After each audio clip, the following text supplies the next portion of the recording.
Et bonjour YouTube, j'espère que vous allez bien, j'espère que vous avez eu le temps ce matin de vous inscrire pour le championnat de France. Vous l'avez vu, plus de 2300 places sont parties en moins de 2 heures. C'est énorme, ça va être vraiment exceptionnel. Donc j'ai hâte évidemment de vous commenter ça sur Twitch, sur ma chaîne. Ça va être trop bien, mais pour le moment on est encore dans l'accompagnement pour vous permettre de faire un championnat de France efficace. Et quoi de mieux que de réagir à une game que j'ai jouée contre Mermaid dans un tournoi post-aline avec évidemment Proxy. Cette fois-ci, je vais avoir l'occasion de réagir dessus. Hier, je suis désolé, j'ai pas forcément eu le temps de réagir sur la game, donc je voulais poster tel quel. Donc en gros, l'idée, c'est que je vais à Tours. On a une communauté qui cherche à s'améliorer. Et donc globalement, ça nous permet tout simplement de jouer. Alors évidemment, ma caméra aurait dû être en bas et pas en haut, je m'excuse. Mais en gros, je fais ça en live sur Twitch tous les mardis soirs. Et c'est relativement sympa. Donc là, du coup, j'affronte du coup un joueur Mermaid. Alors au moment où on jette le dé, je ne sais pas qu'il joue Mermaid. Et là, c'est lui qui remporte le dé. Et du coup, c'est lui qui va commencer. Sauf que dans sa main, il n'y a rien pour commencer. Il décide de pass turn. Et là, ça va être assez intéressant parce que du coup, je vais avoir des choix. Et donc, on va pouvoir revenir un peu sur le tour. J'avoue que j'ai pas revu la game depuis. Ça va être relativement sympa. Donc, je vais commencer avec un rituel Mitsurugi en main phase 1 ici. Donc, en gros, j'ai deux choix. Soit j'invoque de la main, soit depuis le deck. Je décide ici d'invoquer de la main, et donc ça va me permettre tout simplement de envoyer les matériaux évidemment depuis le deck. Donc ici je vais envoyer le petit serpent qui, lorsqu'il est envoyé par un effet de carte, il va pouvoir tout simplement s'invoquer spécialement. Et là, en fonction de ma main, je vais envoyer soit un Sagi, soit un Aramasa, soit un Kusanagi. Avantage du Kusanagi, ce qui me permet de récupérer tout de suite la rituelle en main depuis le cimetière. Donc on va voir évidemment quel va être mon choix, mais la majorité du temps quand on commence comme ça, c'est souvent Kusanagi qui est envoyé. Ok, ça va être Aramasa, ce qui veut dire que probablement j'ai Kusanagi en main. Donc j'invoque un Murakumo. Résolution, on va avoir l'effet du serpent et d'Aramasa. Donc évidemment, on fait en sorte que le serpent soit en deux de façon à être sûr que notre tuto puisse avoir lieu avec Aramasa. Aramasa, on rappelle, lorsqu'il est sacrifié, c'est le nouveau monstre Mitsurugi. Ou alors qu'il est invoqué dans le monde spécialement, il peut tuto un monstre. Donc ça me permet d'aller chercher directement le tout nouveau rituel Abakiri. Peut-être déplacer ma caméra de façon à ce que vous voyez mieux. Hop, hop, comme ça vous verrez mieux. Et je vais enlever évidemment le petit truc de cam, de façon à ce que ça ne vous dérange pas. Voilà, hop.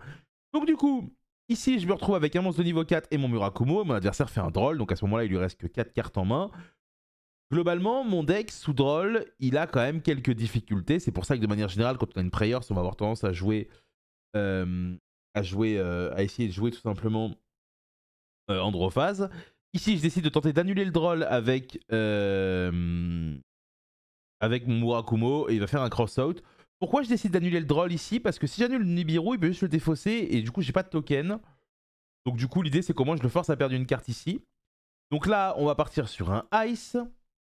Donc Ice normal summon évidemment, ce qui fait que j'ai pas mal de 4 sur le board. Un truc intéressant sur lequel il faut réfléchir, c'est que malheureusement le serpent n'est pas un monstre Raizid, donc je peux pas faire d'étau avec. Là, du coup, le Ice va invoquer directement Hext. Ici, malheureusement, Hext ne peut pas tuto. Pourquoi? Parce que du coup, on a un autre monstre que niveau 4, mais surtout parce qu'il y a Droll. Du coup, on va l'invoquer tranquillement ici.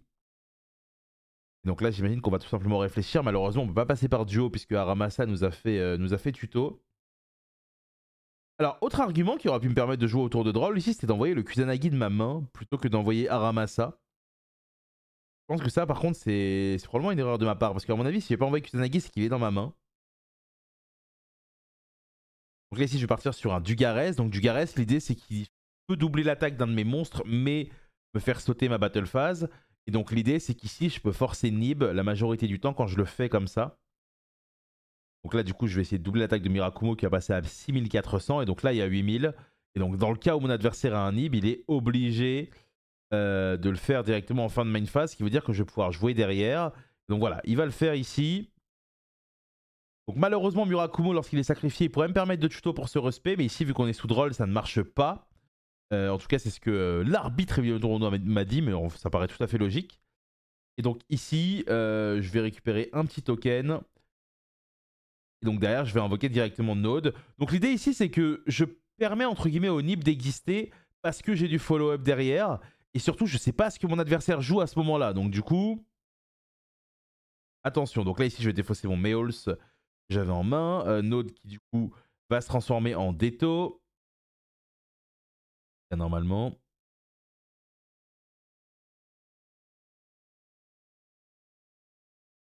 Arrive. Alors évidemment au niveau de la qualité visuelle, vous vous doutez bien, hein, transporter un setup pour pouvoir retransmettre les matchs comme ça en direct, ça peut pas être de la même qualité qu'un film sur Netflix. Hein.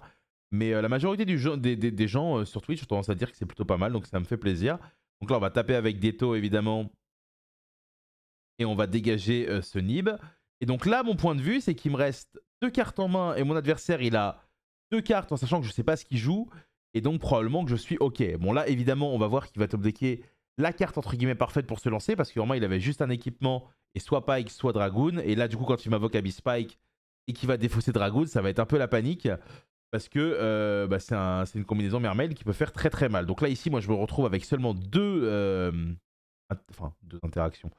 Deux matériels sur mon Detto et je vais décider de tuer le Pike ici directement. Et donc il va avoir en résolution à la fois l'effet de Dragoon mais surtout l'effet du Pike qui va se résoudre pour aller chercher un niveau 3 haut. Et donc là globalement ici la game est totalement relancée et ça va être compliqué. Donc là il va aller chercher un Abyss Shrine, résolution effet de Dragoon pour aller chercher un serpent de mer. Moi à ce moment là il connaît une de mes 2 cartes en main, il connaît Abakiri mais il connaît pas l'autre carte. Et il va aller chercher une infantry de façon à simplement tenter de tuer mon Detto. Là, il va discard Rhine avec Infantry. Ce qui fait que du coup, ça lui permet d'invoquer un monstre de niveau 7 depuis son deck. Et Infantry va pouvoir détruire un monstre face visible sur le terrain. Là, du coup, il va invoquer Poséhydra. Effet d'Infantry, il va pouvoir tenter de détruire une carte. J'imagine qu'il va peut-être détruire le token ici. Voilà, il va détruire le token parce que le token est quand même relativement solide. Il va tenter de faire l'effet de Poséhydra à l'invocation, de payer le coup d'envoyer un haut au cimetière pour renvoyer du terrain à la main mon Detto. Moi, évidemment, je vais chaîner directement mon Detto pour tuer son Poséhydra. Il va avoir du coup l'effet de Neptabis qui peut faire Reborn sur un monstre. Et là, envoyé par l'effet d'un monstre haut. Il va réinvoquer Poséhydra. Donc derrière, il va lui rester sa dernière carte en main. Et la question à ce moment-là, c'est je me dis, est-ce que mon adversaire me tue? À ce moment-là, il y a des hésitations et des légers regrets parce que est-ce que je devais vraiment défausser mon Mayhols en sachant que j'avais un board qui était établi, donc c'était une carte morte en prévision de ce qu'il allait jouer. Mais vu que je savais pas du tout qu'il jouait Mermaid, bah du coup j'ai gardé mon Mayhols. Donc là, il va faire Triana directement sur Prince. Prince va lui permettre de payer le coup pour envoyer un haut au cimetière. Et donc là, à partir de là, il va pouvoir tout simplement essayer de construire pour me tuer. Il va envoyer Shadow Squad. Shadow Squad effet SP du deck. Il va SP un Dragoon. Non, j'ai n'importe quoi. Il va tuto Dragoon pardon, avec Neptabis. Et du coup, Shadow Squad va SP du deck 1. En résolution.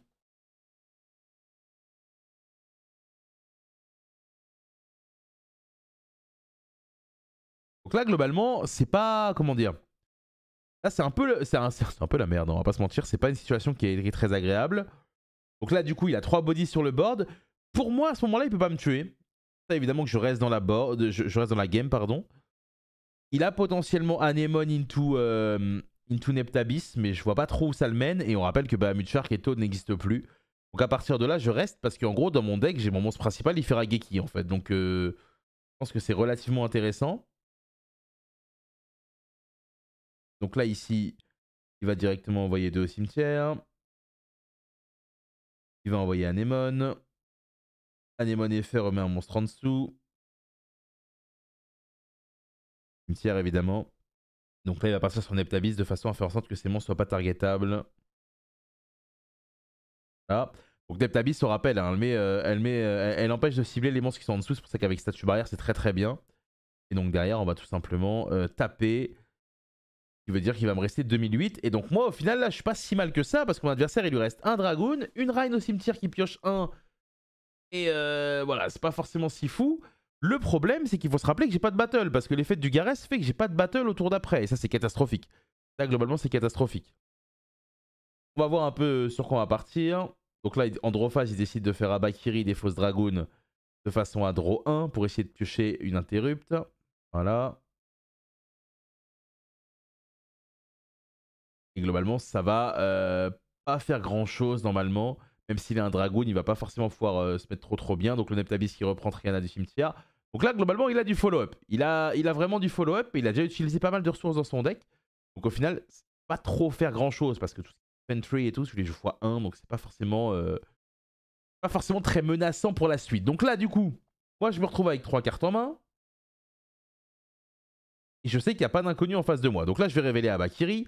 Abakiri qui spare Mitsurugi depuis mon deck et qui tout simplement en sacrifie un. Et donc là, si jamais je spé Kusanagi depuis mon deck, ça voudrait dire que je suis un escroc. Donc, je spé Sagi, donc ça veut dire que Kusanagi est probablement mon autre carte en main, je pense. Et la réalité, c'est que j'aurais dû au tour d'avant jouer au tour de droit avec mon rituel et enlever mon Kusanagi. Donc là, on va prendre Prayers avec l'effet de Sagi quand elle a sacrifié la chaîne magie. Prayers, du coup, qui va être une sorte de qui va être un Raigeki ici. On va faire un Bonfire derrière qui est un très très gros top deck. Et donc là, du coup, j'ai à la fois accès à mes Raizil et à la fois accès à mes Mitsurugi. Donc je suis vraiment très très très très bien.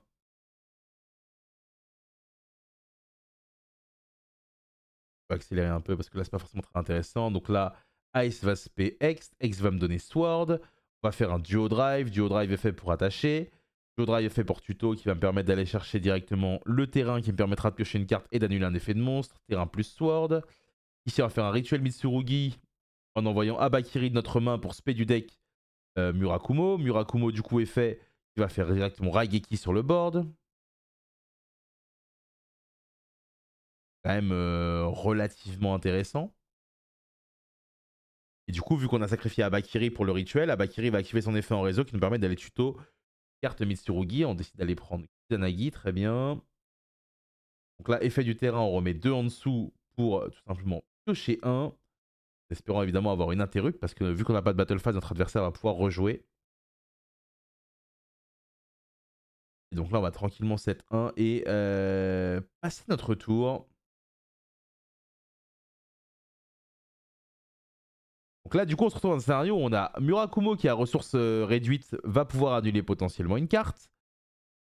Ou alors l'adversaire doit défausser. Le terrain qui annule une carte. J'ai une MP qui est probablement Prayer, ce qui me permettra de faire un Raigeki. Et à côté de ça, je vais avoir potentiellement une entrape en main. On ne sait pas à ce moment-là. Donc là, ici, il va faire Neptabis. Donc là, mon raisonnement ici, c'est que oui, Neptabis est menaçante, mais vu qu'il a déjà fait des dragons et pas mal de ressources très importantes, je vais regarder son cimetière et je vais me dire, mais en fait, où il veut aller avec ce qu'il veut faire. Donc là, à moins d'accumuler beaucoup de body, normalement, il peut pas faire grand-chose. Il peut pas vraiment faire grand-chose. Donc du coup, là, il me semble que je vais être en mode, bah écoute, vas-y, fais tes bails, frérot. Donc là, Neptabis lui permet directement d'envoyer probablement une Shadow Squad pour respect 1. Donc là, à moins d'avoir un extra deck qui lui permet d'aller loin, il n'est pas censé me menacer là à ce moment-là. Neptabis lui donne Abyss Shrine et Shadow Squad lui permet de spell. À ce moment-là, je check évidemment ce qui reste dans son deck. Il y a son cimetière. Il va invoquer Pike.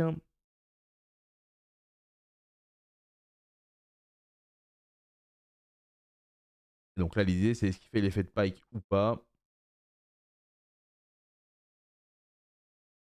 Pas l'air de le faire. Donc là, du coup, il va probablement activer Triana pour avoir un troisième body. Non, il va faire Rein pour spé du deck. En dégageant du coup la Neptabis qui va faire Reborn.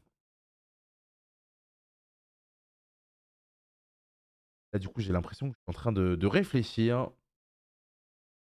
Ok, on va faire terrain. Donc là, du coup, derrière, Neptabis qui va réinvoquer 1. Ça va lui permettre d'avoir un deuxième niveau 4 et surtout un moyen de reproc Dragoon si jamais il joue par exemple le Snow Giant. Et là, du coup, j'imagine que je vais faire Prayer à ce moment-là. Je pensais qu'il reste que Triana en main qui accomplit pas grand-chose. Je sais même pas si je suis obligé de faire Prayer à ce moment-là en réalité. Bref, je vais quand même le faire. Donc Prayer, ce qui me permet de tuto 1. Et derrière Murakumo, qui permet de tuto 1 et qui permet de faire Monster Reborn. Payant 800 de mes points de vie.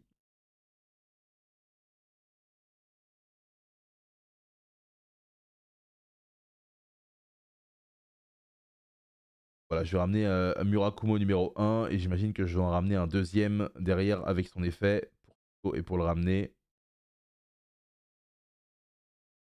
Ça va permettre de faire Raigeki et je pourrai aller chercher une autre Prayers pour le tour d'après. Et donc là, je sais que mon adversaire, il lui reste Triana et 2 cartes que je connais pas. Et normalement, on est quand même censé être relativement bien parce qu'une Triana toute seule, alors qu'on a déjà fait l'effet de nos meilleurs monstres, ne fait pas grand chose. Et à partir sur Triana.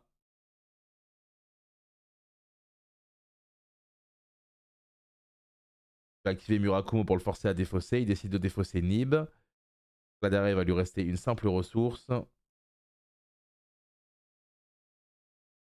La game est intéressante en réalité. Bon, évidemment, je pense que faire du Gareth n'était pas très bon. Il y avait peut-être moyen de faire autrement. À finir avec des taux. Et là, même à l'activation de Triana, il décide de s'arrêter. Et moi, je lui montre que j'avais encore une hache. Et donc, ça fait 1-0 dans cette première manche. Et donc, derrière, on va enchaîner avec la manche numéro 2. C'est lui qui commence. Il commence avec Teus, discard ici, Coelacante. Quand il fait Teus, il discard Coelacante et que je negate potentiellement. Le seul out qui est intéressant pour lui, c'est Abyss Shrine de la main. Mais vu que Coelacante est là, c'est pas ouf. Et en gros, le raisonnement de manière générale, quand vous voulez annuler un effet de Mermaid, c'est est-ce qu'il a défaussé un truc qui va faire quelque chose à la résolution? Genre, est-ce qu'il a défaussé un squad qui va invoquer un du deck ou est-ce qu'il a défaussé un dragoon? Là, ici, il a défaussé une carte vraiment morte. Donc pour moi, sa main est pas bonne. Donc ça m'étonnerait pas ici si j'ai quelque chose que je réagisse directement. Et mais voilà, ici, je pars sur une imperme. Et là, du coup, il va 7-1 et il va passer. Alors, il a un cross-out en main, donc c'est assez intéressant. Donc, j'imagine que s'il n'a pas cross-out imperme, ça veut dire qu'il a probablement side-out imperme. C'est un peu le problème de cross-out. Hein. Maintenant qu'elle est à 1, est-ce qu'on peut vraiment compter dessus et mettre des cartes mortes dans notre deck? Je pense pas. Donc, à partir de là, je devrais être quand même relativement bien. Donc, je commence avec un X ici qui va envoyer un duo. Ça me permet de récupérer un Sword. Évidemment, je me lock en X6-4 ici, ce qui veut dire que je ne peux pas partir sur des plays autres. Et Sword. La Sword qui va me donner Ice, ce qui veut dire que je vais pouvoir tout simplement forcer une ressource avec un play X6, sauf si il le fait dès maintenant. Donc là, il va faire la piège qui dit détruisez un poisson ou un aqua, je crois, de notre côté du terrain, et détruisez 2 chez l'adversaire. Et donc, du coup, ça va lui permettre de détruire mes 2 cartes, mais je peux pouvoir faire Ice derrière, si je me trompe pas. Ouais, voilà. Donc là, du coup, Ice est fait. Ice qui va invoquer Sword. Et là, je vais partir sur un duo drive. Vu qu'on a des Ryzil qui sont morts, on peut évidemment équiper. De toute façon, dans tous les cas, on avait équipé duo. Donc là, la question, c'est est-ce que mon duo va passer? Oui, effet duo, ça passe. Donc là, du coup, je vais avoir accès au terrain. Et je vais pouvoir partir en Mitsurugi derrière, je pense. Terrain Node, ça c'est la classique. Terrain Spenode, discard H, respect directement un monstre. Très bien. Là, j'imagine que ça va être un détonator. Quasiment tout le temps. Ah non, ça va être un roi des lutins. Donc roi des lutins est fait pour aller tuto directement le Habakiri. Donc on rappelle un roi des lutins qui en détachant un tuto un reptile. Derrière, je révèle Habakiri, je spé 1 du deck et je tribute. Donc évidemment, c'est des proxys, hein, les gars. C'est pas des vraies cartes. Les cartes ne sont pas encore sorties. Elles seront disponibles ce week-end à l'avant-première. Donc derrière, on va tribute Sagi. Sagi, quand il est sacrifié, il va chercher directement une magie. On va prendre le rituel Mitsurugi. Très bien. Active rituel Mitsurugi, envoie le serpent et Kusanagi de façon à mettre un Habakiri sur le board. Kusanagi 1, serpent 2. Donc on va réinvoquer notre serpent et Kusanagi va reprendre la rituelle. On va l'activer en sacrifiant Kusanagi, en sacrifiant pardon, le Habakiri, ce qui nous permet d'invoquer Murakumo depuis notre deck. Résolution, effet Habakiri pour tuto et le respect. On va prendre une prayer, c'est très bien. Et là, du coup, on a l'étal ici, assez tranquillement avec le terrain. Donc notre adversaire va concéder. Donc voilà, j'avais encore en main Meols, Prayers et Ash. Voilà un peu globalement une petite game intéressante avec Ryzil Mitsu. Je partagerai ma decklist en temps et en heure, mais l'idée c'est que pour ceux qui me suivent sur Twitch, vous l'avez vu. Demain, ce sera mon dernier live sur Twitch. Beaucoup de discussions par rapport au CDF. Quand je vous dis mon dernier live, c'est le dernier live de la semaine parce que ce week-end, je vais prendre un petit week-end pour moi, étant donné que j'ai envie de m'entraîner un peu aussi off-stream. J'aime bien jouer off-stream. Mais surtout, derrière, on enchaîne, puisque derrière, chaque semaine jusqu'à fin juin, on aura un national à commenter sur ma chaîne Twitch. Donc voilà, n'hésitez pas à passer. Et comme d'habitude, n'hésitez pas à vous abonner à cette chaîne YouTube si le contenu vous plaît. Passez une bonne journée. Et voilà, s'il vous plaît, au revoir.